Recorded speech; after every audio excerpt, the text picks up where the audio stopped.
Hello, good afternoon, and jó napot kívánok, kedves magyar barátaim és honfitársaim. I said it in Hungarian, yes. So I hope everybody understood what I said. And I said, my fellow Hungarians, and hello. So I'm not going to read a speech, and I did not write a speech. I felt that I will say whatever I feel from my heart and my mind. After all these very sophisticated and beautiful lectures, I'm going to be a little bit more emotional than the speakers before. So you will have to forgive me if I get sometimes too emotional. At my age, I get kind of teary. I was born in Miskolc, Hungary. It's a northern industrial town. And in 1928, and my family was among the poorest Jewish families in Miskolc, and we were very, very poor. My parents were very poor, their parents were very poor, they were all small holders of a tiny little land. They have, my grandmother and my grandparents have 7 children. They were all kind of successful. They all learned some trade. They were locksmith, carpenters, and all kind of sewing, except my father, who was a happy-go-lucky young man. He didn't like school. He just liked to sing and dance, and went around. He had only 6 grades. He said, education and learning is for the birds. So he loved to go around in Sixo and to farmers outside of Sixo and collecting eggs and butter, and he had a little carriage, and he walked it 20 kilometers every morning at 4 o'clock. He started, went to Miskolc to the market, went around and selling the eggs and whatever he could get in Sixo. So in his journey, he met my mother, who was an orphan girl of a very, very poor family as well. Her mother died when she was 14, and she was left with a father and 3 boys. And she was looking after them, and she was cooking and sewing. She was a very, very quiet, very nice natured woman. And she had a very hard life until then. And when she met my father, who was also very poor, they fell in love immediately. He was selling eggs there. He knocked at the door and selling eggs, and they started talking. And my mother was repairing some underwear of her brother, and my father looked at it. He was very good with his hands. And he said, that's not the way to put a patch on an underwear, I'll show you. Such a love story. But they did fall in love, and they married, and they were very, very happy together. I never saw 2 people hugging and kissing and caressing so much as they did. So they had 2 children. I had a brother, a half-brother, because my father had a brief marriage before. The very nice girl who died when she bore my oldest brother. But my father was too poor and couldn't afford to bring the child up by himself, and with my mother also, they didn't have any means of having an extra child at the wedding, so my grandparents took him over and they brought him up, so I hardly saw him. So I and my younger brother, who was 2.5 years younger than I, Yuri, were brought up by my parents, and we also lived with my grandfather, my mother's father. And I adored my grandfather, and I remember my life actually ever since I was 5 years old. My memory is the sharpest, and I remember many, many things since I was a 5-year-old child. My first memories are that my father worked at that time to Mr. Glick, who was a big landowner with stables and fields. So he was he was driving with his carriage, Kocsis. He was driving him to the field and looking after the stables and seeing that that Mr. Deutsch, Glick has his my other neighbor, that Mr. Glick has his lunch and his carriage ready and his horse washed and everything, and we got very, very little money, but Mr. Glick had other employees and there were little row houses, and we got one room in one of those little dwellings. Of course, there was an outhouse. So I didn't know too much about Jewishness and Judaism because my grandparents were religious. My father was not, and my mother was not. There was not much Jewish religion in the family, but our identity was still Jewish. My mother kept the holidays, and the first thing I experienced as being a Jew, that I was 6 or 7 years old. No, nothing this. I didn't go to school then. At Passover time, the parents, there were about 6 or 7 families, and the parents took the children inside and didn't let them out at Passover because they were heard and they were taught that you drink blood at Passover time. So the kids were teasing us, but there was no a real ardent anti-Semitism that we felt. But the kids said, did you drink blood? I said, yeah, we don't drink blood. We wouldn't drink blood. We washed the meat, once a week meat, very hard. My mother is soaking it for an hour, so it gets all the blood out. So anyway, this Jewishness was not very hard at that time. But we were always reminded that we were different. And it kind of hurt me, but I live with it. So, Mr. Glick has sold his property. He told my father that Hitler is coming and there will be trouble and all that because of the Jews. And my father said, what that, he's German, he's in Germany, what he has to do with Hitler? He'll never come here. He said, Kyle, you're crazy.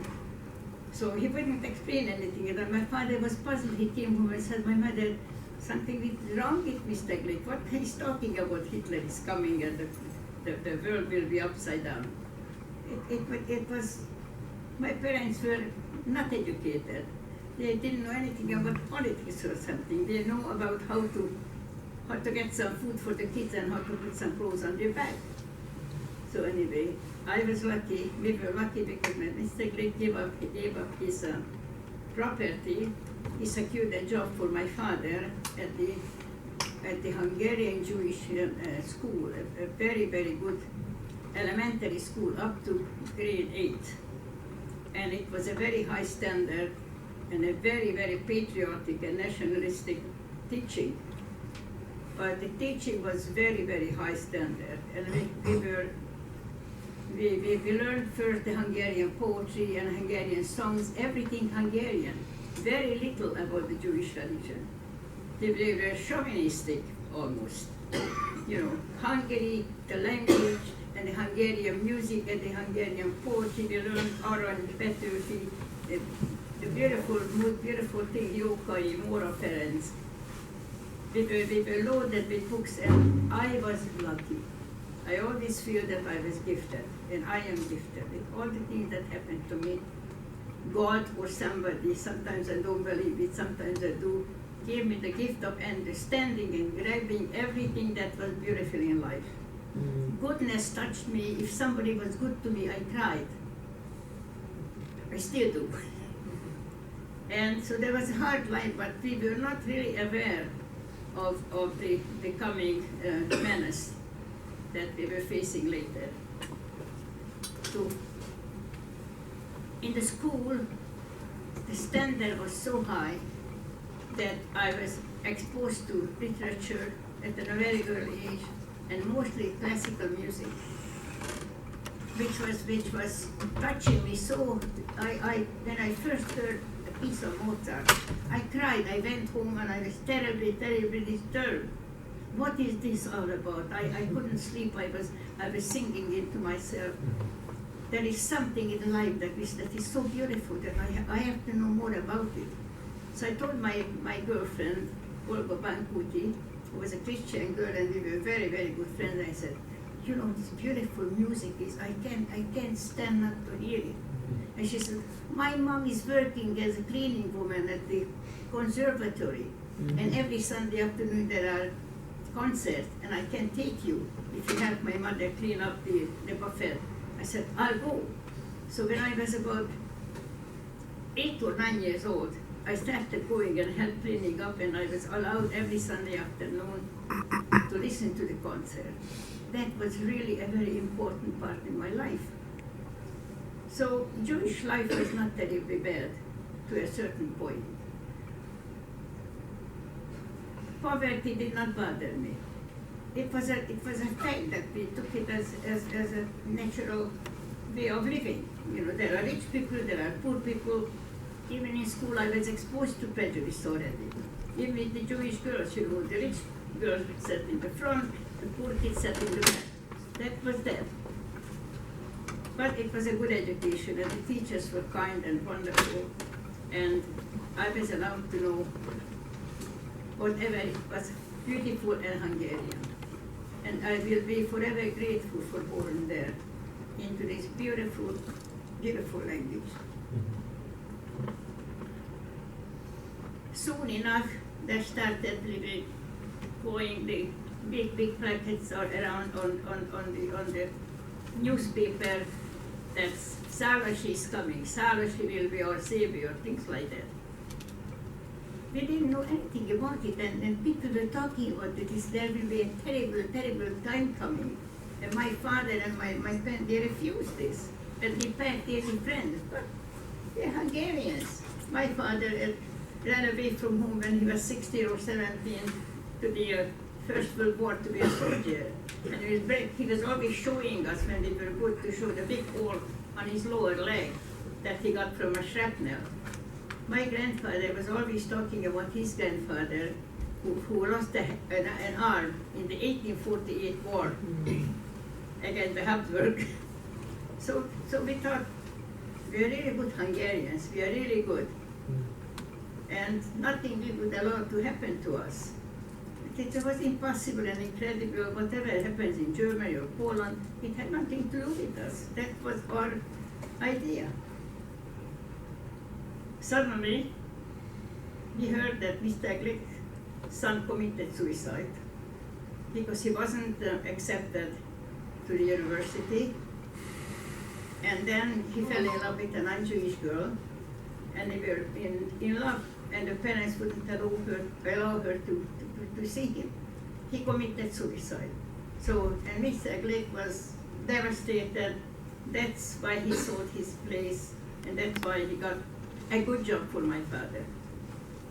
When we got this job, and he got the job in the Jewish school, was janitor, and my mother helped around with the cleaning, and the kids were helping too. And the first time in my life, and I forget how old I was, 10, 12, that we had electric light in our little basement apartment. we had a kerosene lamp until then. So my brother and I, we quickly ruined the thing because we kept turning and turning and turning. just rural life, everyday life for poor people, and we were not different from other non-Jewish people. But we were always reminded that we were Jewish anyway. So when I was 14 years old, my father thought 8 grade is enough for a girl. That's enough. A girl has to go and make some money and help the family. So my teacher was devastated. She said she's one of the brightest kids. She has a hearing that she can learn any difficult music by ear, once or twice hearing it. You should do something to educate this child. Needs education. And my father said, I'm sorry, madam, but we need the money. So I got a job at the age of 14 in 1942 at a toy factory. And I loved it.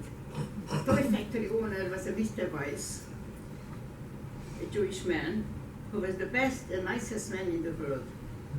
He showed me, he there was about 25 people working in this small factory, and my job was to hammer little wheels on little cars that you put in. It was a toy factory, wooden toys, just beautiful little things. And I loved doing it.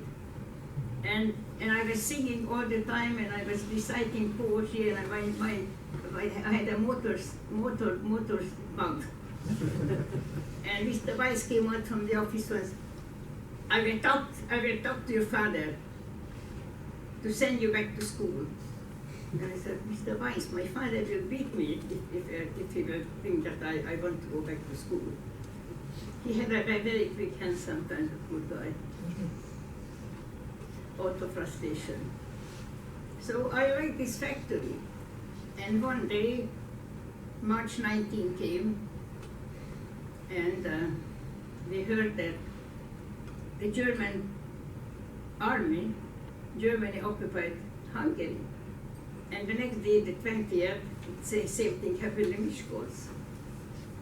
So Mr. Weiss said, I have to give up the place. I said, but we need the money. My parents were kicked out from the school because the Hungarian army right away took the school over for the soldiers they sent to the front, and it was a transit place. So we found a place, a small, also row houses, but very nice neighbors. It was a Jewish neighborhood, but we had two very nice Christian neighbors who were very, very helpful and very good to us.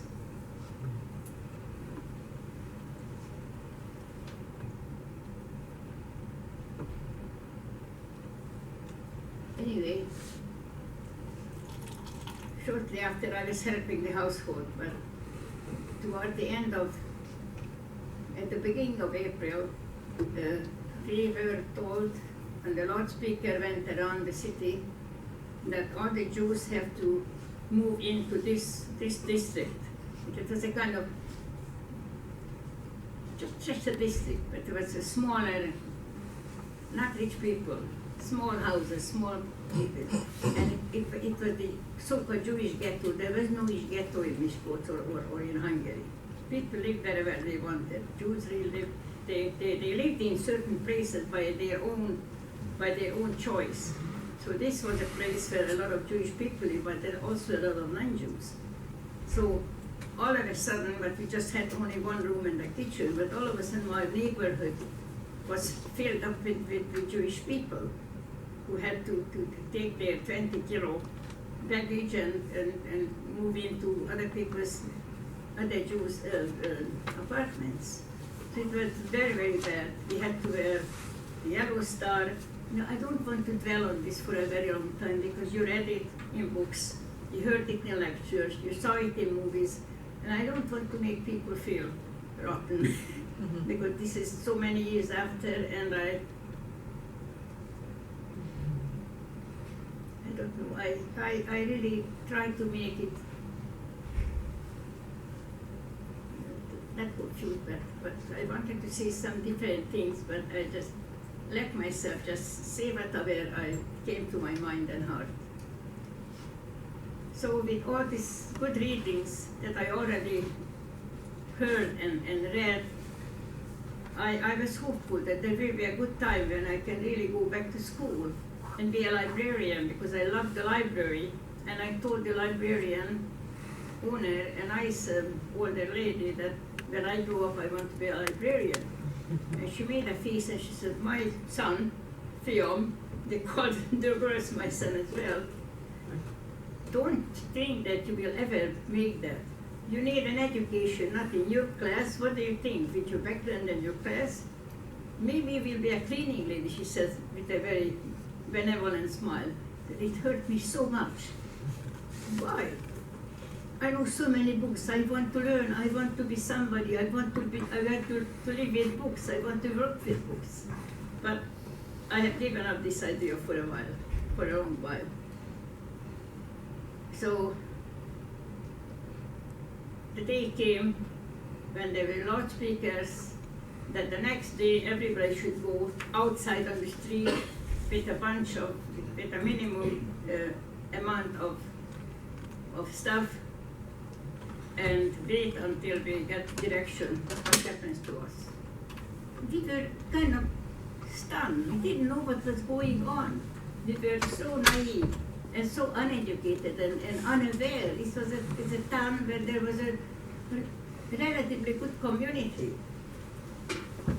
So the next day, the people started going outside on the street, Arany János Street, my favorite poet. And so the people, hundreds of people were standing in the middle of the street with patju, with bundles on their back and some with suitcases. My father and mother and my younger brother and me, 15 going on 16.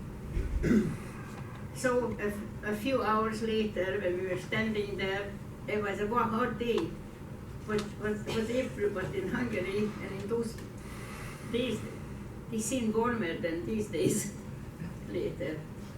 So finally, we see a whole truck full of gendarmes, Hungarian gendarmes, not policemen, gendarmes, and a truck full of SS men. We still were not aware what was going on, although people were talking and crying, and they said, oh, this is the end, this is the end, we know what's going on. And my father and my mother, I was a child still. He said, you're talking nonsense. So there was a long and painful journey on foot from the core of Miskolc all the way to the main street, about 10 kilometers away to a small town called Diósgyőr, which was the largest industrial town there. It was something like Hamilton. And next to Diósgyőr was a huge, big brick factory. And many Jews from all over Hungary, they were all taken to the brick factories from there when they were deported later, but we didn't know. So we went there, and there were stalls, and we were ordered and loudspeaker that they have to occupy one of those stalls, one family. So there was nothing. There was dust, no, not dust, sawdust. And so we put down our stuff. There was a common latrine outside, and showers, cold showers. And then a few hours later, there was again loudspeaker, saying that everybody is on the outside. So we were there, and they were very sternly, several soldiers and some official people saying that they have to keep discipline, they have to keep clean, nobody should try to escape from there because they will be shot right away. And soon the men will have to, between the age of 18 and 60, men should be there in 2 days down on this big platz, this big square place, and they are going to be taken to Austria. That was the story, that they all go to Austria where we'll have good food, you'll have to work on the fields, you'll have to work for the people of Austria until the end of the war, and we'll be looked after, no panic, nobody should be panicking or making scenes, because this is the way it will be. We accepted anything. We were innocent. Although I was many times I was thinking of, why is this happening to us? What did we do?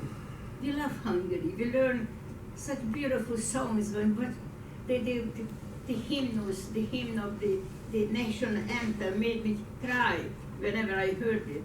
Hungarian songs and Hungarian poetry made me cry when I was reading it. I was a very sensitive child.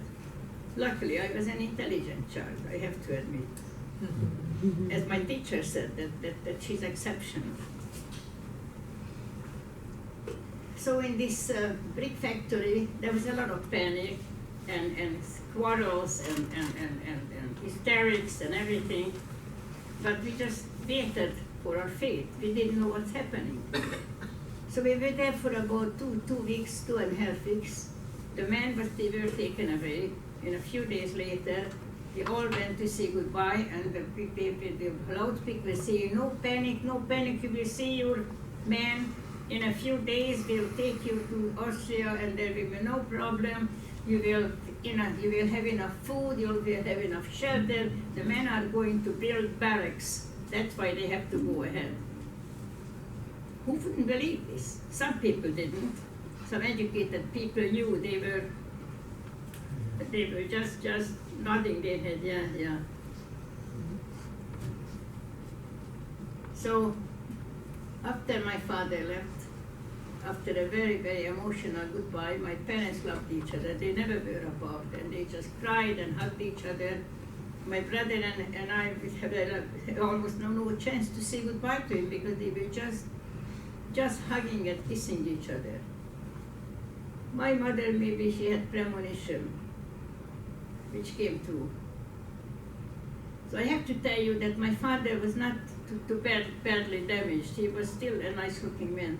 But my mother, who was born in 1900, and she was 44 years old when this happened, from all the working and washing the floors of the cold stone floors in the school every day, in cold water and the sackcloth, their hands were like this every day, especially in the winter, and carrying the coal upstairs and to feed the stove in the winter time. They were working. There was never Sunday, never anything. We ate in the community kitchen, which the Jewish lady auxiliary were providing the poor Jews. So we ate there every day except Sunday, Saturday. Sunday was open. So we knew very little. We were happy if we had enough food. If we had once a week, we had meat. We accepted it. This is the life. This is how we live. No problem. My father and mother loved each other. Nothing else mattered. We were a little bit neglected, but I didn't care all that much. I had my music, I had my books, and I had my poems, and my notes was always in the way. Before we moved to the place where we had electric light, my father used to scream at me that I was reading beside the kerosene lamp. Nej, get the petrol. Don't burn the fuel that much. It was expensive. What he told me was, you're gonna go stupid if you read all that much. These readings make you stupid. You say these silly things I don't even understand. I said, shut up. I thought. I said, okay. Jó van, apu, jó van. Shortly after this, there were a lot of SS. The place was full with soldiers. And he said, everywhere, heraus, everybody out on the platz. Take very little with you, everybody. So we go there, and on the distance, about 200 meters, there was a ramp, like a washroom. And then we see all those long row of cattle wagons. Quietly and get into those cars. And we go, what's happening?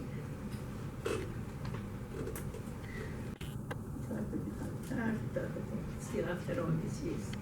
Yes, I see them like a film. My mom and my little brother, he was not a very bright boy. And all he had is a piece of bread and he hung on to it. And luckily, somebody, when they left the ghetto, one of the neighbors brought a little carrying can. And we filled it for my mother before we got onto the cattle wagon. We filled it with water. My mother was very allergic to things. She had a little asthma and she wore very thick glasses. So from work and everything, her hair was like mine. She looked about 60. That's what the soldiers said at the selection. So we were pushed into that wagon. You saw it in movies. I don't have to There were many people. Not in our wagon, but some people in wagons all that died. They were pregnant women, children. It was pandemonium, crying and hysterical and constant shouting.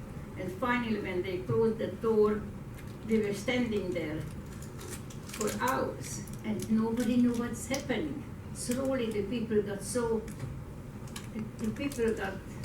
kind of lifeless, lethargic. I don't remember words because I'm excited. I tell you, I'm not worried. It excites me when I talk about it in a painful way. So there was a terrible journey. I was young and fit and everything will be all right. I knew. Don't worry, everything will get somewhere and we'll be all right. So my mother was just nodding with her head, just the tears just coming down, and she looked so bad. She looked so worn out. I didn't realize until then. I looked at my mother and said, my God, this is like my grandmother. She looks so old. I realized suddenly that, oh my God, my mom is so old.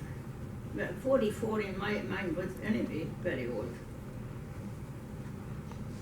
So finally, after 2 days, that would take maybe 4 or 5 hours today, after 2 days stopping and going and stopping and going, and with those chicken wires, we tried to get some water, and some people on the roads, they were trying to get some water, and the soldier shot into the air. I said, you get the next shot in your body, get away from there.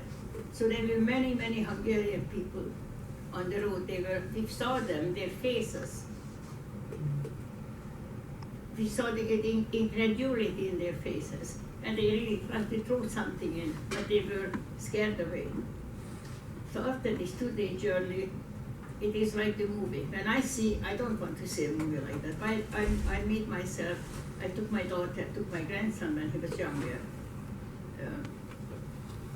to the movie. There's a Kertész Sorstalanság.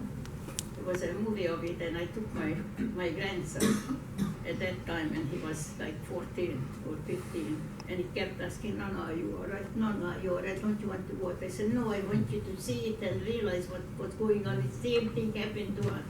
You know, the usual story. They open this thing, the doors, they pour down, and we see all these prisoners.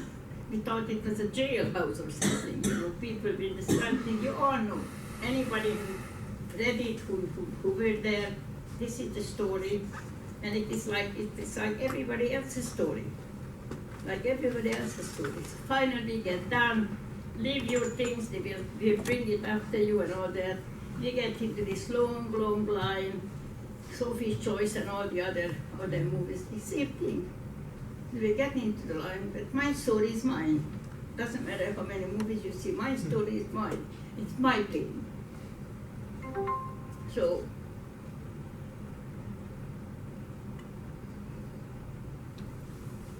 we stand in line, 4 or 5 people in one, step over. There was 4 or 5 soldiers in SS uniform. It wasn't Mengele who was there. I met him later. He was nice to me. Unbelievable. Just a little episode. I might tell you later if there will be time. So anyway, my mother and my brother and myself, we stand in front of this Hungarian-speaking, I think he was from Slovakia, he spoke Hungarian with SS uniform in Hungary. How old are you? I said, I will be 16 in August. I said, can you work? I said, of course. Over. My brother, he looked at him, over, with the other little boys. And he asked my mother, and how old are you? He said, I'm 44. Come on, you're 44 now. How about 60? And I said, but nagyságos kapitány úr. Your highest regarded captain, sir captain, something like very humble. I can swear to you, I don't have the paper, but I am, and my daughter is only 15. I said, well, all right. And she had, you know, these thick glasses and from allergy and the exhaustion, the tears were coming down, the gray head, disheveled. And he says, okay, can you work? And my mother just told him her death sentence. Yes, Mr. Campbell, but could you please put me into a lighter work? Oh, you want lighter work? Okay, my dear, that away. That away, the children and old people and all the people went to all the chimneys. Everybody went through this who were there. I was stunned. I wanted to go with her, but she said, no, you go that way. And my mother had this little can. This is how I see her all my life. She goes ahead, the little can in her hand, with her worn out old shoe, an old coat that we got second hand. And she's walking with the others, and I didn't shout, but I said, Mom, look back on me, look back. I keep telling her, no, look back. She never looked back, she just went. She just went. And soon after, the events were so fast and so everything was going fast. We were all shoved into a huge big room. I just tried to make it shorter. We made a drink to stand in line. And then all of a sudden, some women, a couple of women, who were chosen from the prisoners, people from Poland or Slovakia, they were already burned out from being there for years. By the way, they hated us Hungarians because we just came and they were there for 2 or 3 years. Human emotions are very strange. I would be happy to see that, oh my God, they were free from all what we went through already. No, the human mind is different under these circumstances. So we stand in line, and all of a sudden, stripped. Nobody saw me since I was a young girl, since I was growing up as a womanly, saw me naked. And this was the first real shock. I was standing there, and they were shouting, "Come on!" And older women, Jewish ladies with the wig, from religious families, worn out bodies, you know, like 40 was already, you know, after many children, was not like a fit 40 like all these young women around here. They were always looking a little older. So it was a terrible, terrible experience. It was emotionally, it was more painful than anything that I experienced until then. Seeing all those people stunned, mesmerized, paralyzed.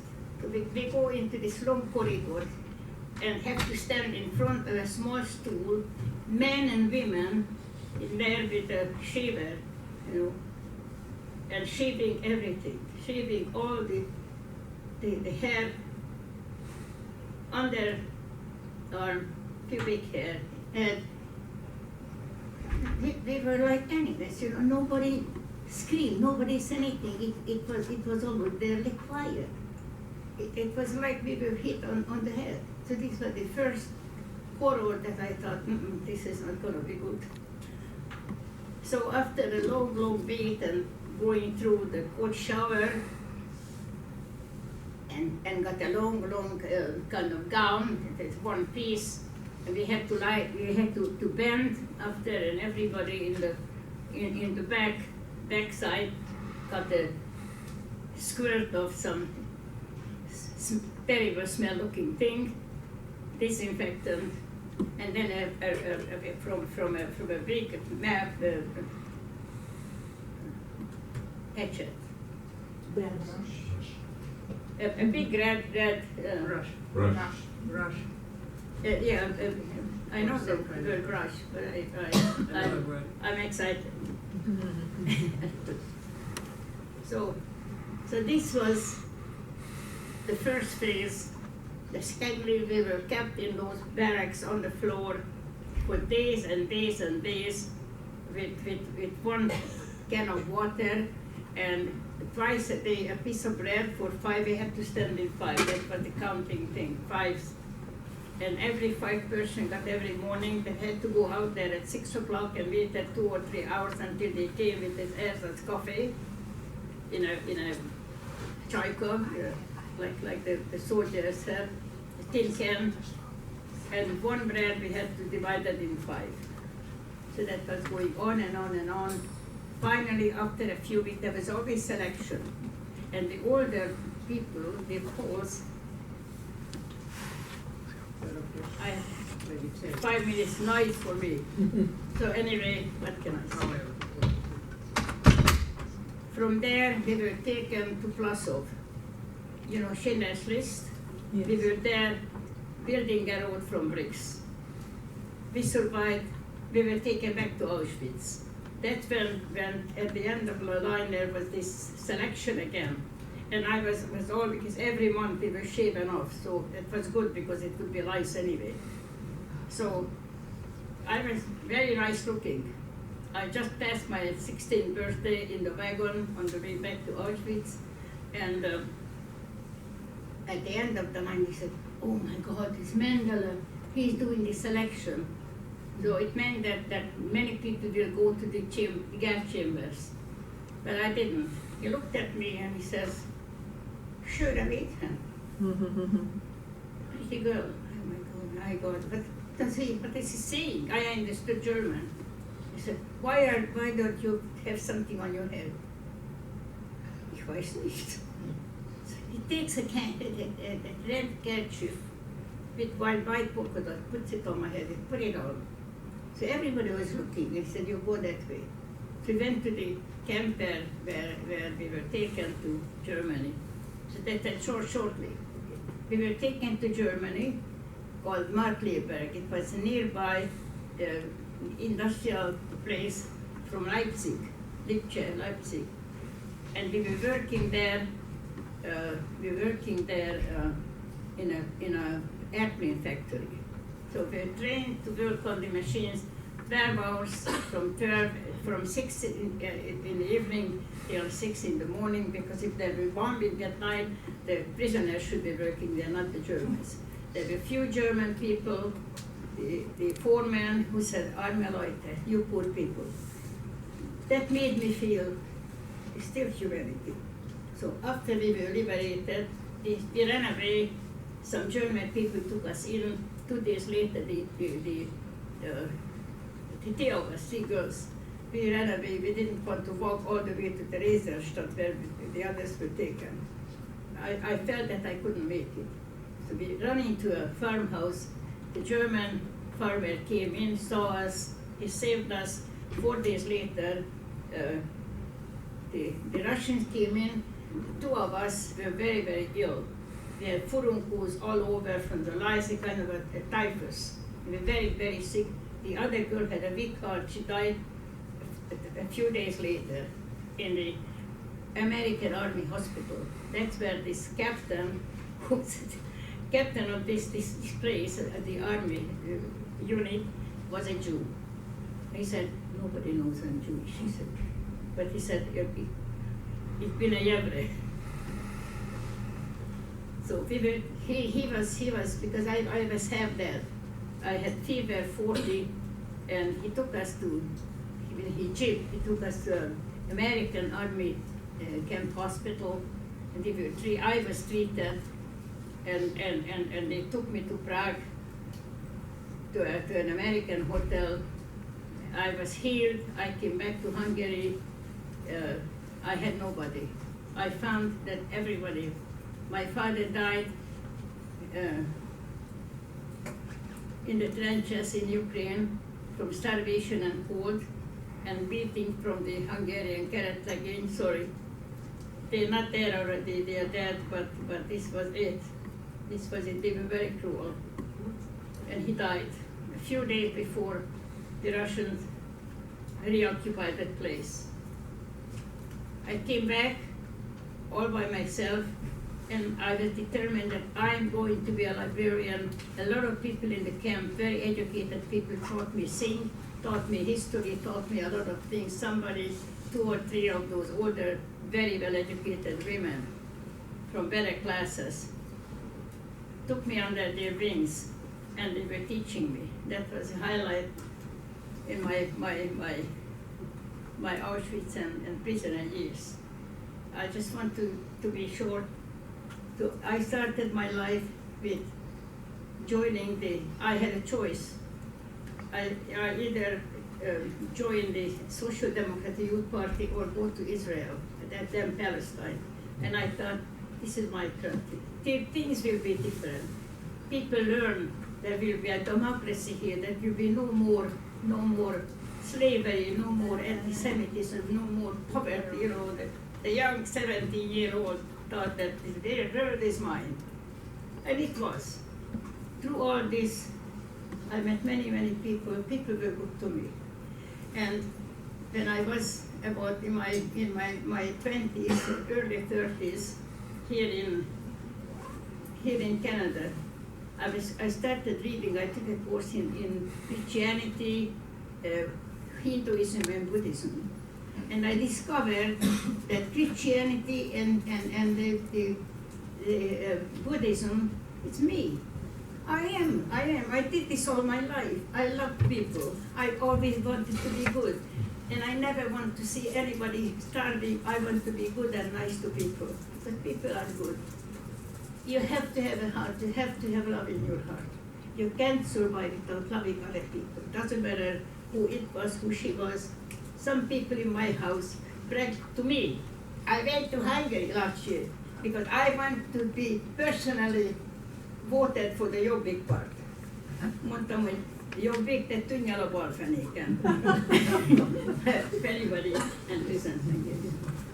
One, the other non-Jewish friends, he said, don't worry about me, we are the majority.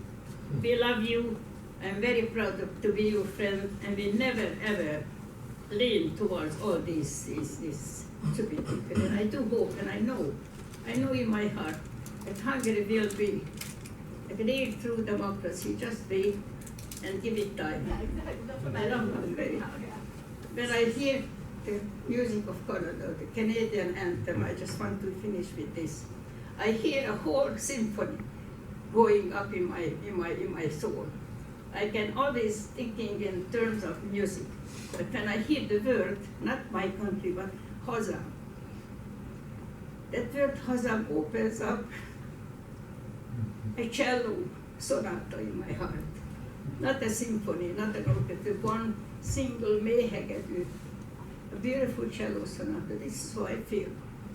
I feel bad about being Hungarian, and I feel proud and happy being Hungarian, because anti-Semitism is there, not just in Hungary. People are getting less and less like this in Hungary. I met people, incredible, young people who are like you, who are feeling very, very good about having Jewish people and Jewish friends. And the Hungarian Jews, they wouldn't leave Hungary. My half-brother said, to leave Hungary, there's no life anywhere. I said, well, we have sometimes an argument, but I'm very happy and very proud of him. We're not very close. But he also was a poor kid. He went to university. He was teaching 30 years history at the University of Budapest. He's a good man. He'll be 90 in the fall. So I love my country. I love Canada. They've been better to me than anywhere else in the world. They gave me a librarianship without any paper. They accepted my words that I had my degree. I was working in a Hungarian suburban Kötár in Hungary for 5 years. And I've been working for the Toronto Public Library for 31 years. My life is beautiful. And I had a great loss. I lost 2 husbands, and I lost my beautiful child, who was 10 months old when I came to this country. And she became a wonderful, wonderful high school teacher, a beautiful person. I lost her. My 23-year-old grandson speaks perfect Hungarian. He was born here. He finished university. He was in Budapest this spring, and he said, no, Budapest is beautiful. Hungary is so beautiful. I love it here. So I love Hungary. I love Canada. Canada is my home. But Hungary is my heart. Thank you.